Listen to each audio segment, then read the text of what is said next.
नियोग प्रथा क्या है मैं आपको बता दूं। आप हमेशा इस चीज को ध्यान दीजिएगा, हम लोग पूर्व वैदिक काल के बारे में बात कर रहे हैं।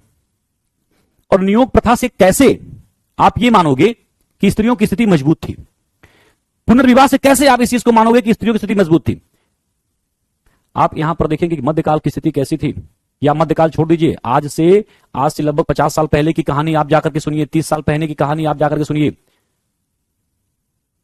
जो स्त्रियां विधवा हो जाती थी, पति की मृत्यु हो जाती थी, उसके बाद उनकी स्थिति किस प्रकार की होती थी। समाज में एक अलग भाव, एक अलग दृष्टिकोण से उनको देखा जाता था। लेकिन पूर्व वैदिक काल में क्या था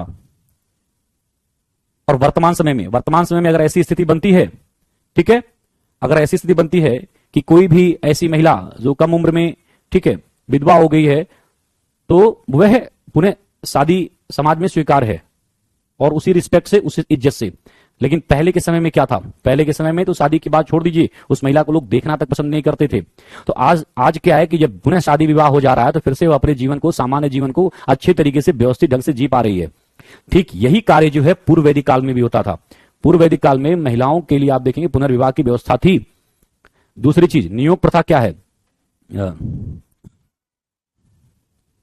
नियोग प्रथा का तात्पर्य ऐसे होता है कि अगर मान लीजिए कि कोई महिला है, पूर्व वैदिक काल के संदर्भ में कोई महिला है और उसका पति, ठीक है, किन्हीं कारणों से संतान उत्पत्ति करने में सक्षम नहीं है। बात को ध्यान देना, कोई महिला है, उसका पति किन्हीं कारणों से संतान उत्पत्ति करने में सक्षम नहीं है, तो उस महिला को यह सामाजिक अधिकार प्राप्त होता था कि वह पति के छोटे भाई या किसी अन्य सगे संबंधी, ठीक है, के साथ जीवन व्यतीत करते हुए संतान उत्पत्ति कर ले। यह पूरा उसको राइट होता था। अब उसके पीछे भी क्या कारण था हम आपको बता दें, लेकिन उससे पहले कि क्या परिस्थितियां हो सकती हैं कि कोई पुरुष संतान उत्पत्ति नहीं कर सकता। या तो भाई बायोलॉजिकल, ठीक है, समस्या हो। दूसरा, मान आप देखेंगे कि पहले जमाने में क्या होता था कि लोग जो है घर परिवार से दूर कमाने चले जाते थे, ठीक है, बहुत दूर चले जाते थे, सालों तक नहीं आते थे, और जहां जाते थे वहां फिर किसी के साथ प्रेम कर बैठते थे, फिर उस स्थिति में नहीं आते थे।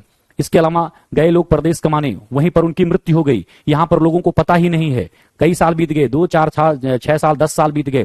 तो ये सभी स्थितियां थी। ऐसी परिस्थितियों भी उस महिला को जो है अधिकार प्राप्त था कि वह जो है इस प्रथा का पालन करे। अब जो व्यक्ति नियोग प्रथा के माध्यम से उस महिला से शादी विवाह करेगा या संतान उत्पत्ति करने में सहयोग करेगा, तो फिर उस महिला के दैनिक जीवन के जो खर्चे होंगे उसकी रिस्पॉन्सिबिलिटी भी वह व्यक्ति निभाएगा। तो इससे क्या होगा, जो पुत्र होगा नियोग प्रथा से उसकी भी जिम्मेदारी वह व्यक्ति उठाएगा, दूसरा उस महिला के प्रति भी जो अपनी जिम्मेदारी है उसको भी वो उठाएगा। तो इसका मतलब कि महिलाओं की स्थिति बेहतर है कि नहीं है। तो ऐसे में आपको समझना है भाई, हाँ, पति संतान उत्पत्ति करने में सक्षम ना हो का तात्पर्य या तो भाई पति मर जाए, या बायोलॉजिकल दिक्कत हो, या कहीं प्रदेश कमाने चला जाए, या मानसिक रूप से अस्वस्थ हो जाए। तो कई सारी स्थितियां ऐसी थी जिसके कारण जो है ये इस प्रथा का विकास हुआ, नियोग प्रथा। अब नियोग प्रथा में जो दूसरा व्यक्ति उस महिला के साथ जीवन व्यतीत करेगा तो वह उसकी जिम्मेदारी भी उठाएगा। तो इससे आप समझ सकते हैं ना, तो इसको नियोग प्रथा कहते हैं। ठीक है, तो आप जो है नियोग प्रथा एक हेडिंग लिख लीजिए, नियोग प्रथा।